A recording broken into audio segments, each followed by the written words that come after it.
আপনি কি কখনো ভেবেছেন, যদি আজই আপনার জীবনের শেষ দিন হয়, যদি আজ রাতেই আপনার আমলনামা বন্ধ হয়ে যায়? আমরা দুনিয়ার ভবিষ্যৎ নিয়ে কত পরিকল্পনা করি, কিন্তু আখিরাতের জন্য কতটুকু প্রস্তুতি নিয়েছি?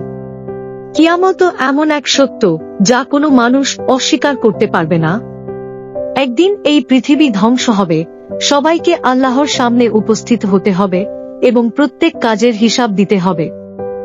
প্রিয় দর্শক, কিয়ামত ও আখিরাতের প্রতি বিশ্বাস ইসলামের মৌলিক আকীদাগুলোর একটি।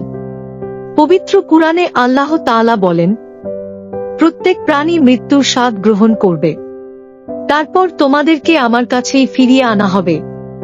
সূরা আল-আনকাবুত 57। এই আয়াত আমাদের স্মরণ করিয়ে দেয় যে দুনিয়ার জীবন ক্ষণস্থায়ী। আমরা এখানে চিরদিনের জন্য আসিনি। আমাদের প্রকৃত গন্তব্য হল আখিরাত। রাসূল বলেছেন, বুদ্ধিমান সেই ব্যক্তি যে নিজের নফসের হিসাব নেয় এবং মৃত্যুর পরের জীবনের জন্য আমল করে। সুনান আত-তিরমিজি। কিয়ামতের দিন মানুষ তার ছোট বড় সব কাজের হিসাব দেবে। আল্লাহ বলেন, যে অনু পরিমাণ ভালো কাজ করবে সে তা দেখবে, আর যে অনু পরিমাণ মন্দ কাজ করবে সেও তা দেখবে। সূরা আয়াল 7-8। ভাবুন, আমরা অনেক সময় মনে করি ছোট একটি গুনাহ কোনো ব্যাপার নয়, কিন্তু আল্লাহর কাছে সবকিছুর হিসাব সংরক্ষিত আছে। আবার ছোট একটি ভালো কাজও আমাদের নাজাতের কারণ হতে পারে। আজ মানুষ দুনিয়ার সম্পদ, চাকরি, ব্যবসা এবং সামাজিক মর্যাদা নিয়ে ব্যস্ত, কিন্তু মৃত্যুর পর এসব কিছুই আমাদের সঙ্গে যাবে না। সঙ্গে যাবে শুধু ঈমান ও নেক আমল। কিয়ামত ও আখিরাতের কথা স্মরণ করার অনেক উপকারিতা রয়েছে। প্রথমত, এটি মানুষকে গুনাহ থেকে দূরে রাখে। যখন আমরা জানি একদিন হিসাব দিতে হবে, তখন অন্যায় কাজ করতে ভয় পাই।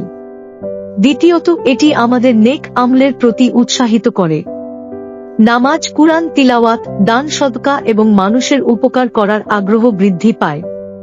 তৃতীয়ত, আখিরাতের বিশ্বাস আমাদের ধৈর্যশীল করে তোলে। জীবনে কষ্ট, দুঃখ বা পরীক্ষার সময় আমরা জানি যে আল্লাহর কাছে এর প্রতিদান রয়েছে। বাস্তব জীবনে দেখুন, একজন মুমিন মানুষ কষ্টের মধ্যেও আল্লাহর উপর ভরসা রাখে, কারণ সে জানে দুনিয়ার জীবন সাময়িক, কিন্তু আখিরাতের জীবন চিরস্থায়ী। প্রিয় ভাই ও বোনেরা, কিয়ামত কোনো কল্পকাহিনী নয়, এটি একটি অবশ্যম্ভাবী সত্য।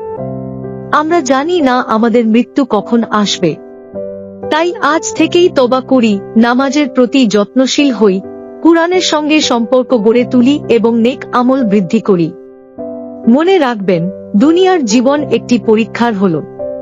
সফলতা শুধু সম্পদ বা খ্যাতিতে নয়, প্রকৃত সফলতা হল আল্লাহর সন্তুষ্টি অর্জন করে জান্নাতে প্রবেশ করা। হে আল্লাহ, আমাদের অন্তরকে হিদায়াতের আলোয় আলোকিত করুন, আমাদের গুনাহসমূহ ক্ষমা করুন। কিয়ামতের কঠিন দিনে আমাদের জন্য সহজ হিসাবের ব্যবস্থা করুন এবং জান্নাতুল ফিরদাউস দান করুন। আমিন। ভিডিওটি ভালো লাগলে লাইক, শেয়ার ও ফলো করতে ভুলবেন না। আল্লাহ আমাদের সবাইকে সঠিক পথে চলার তৌফিক দান করুন। আমিন।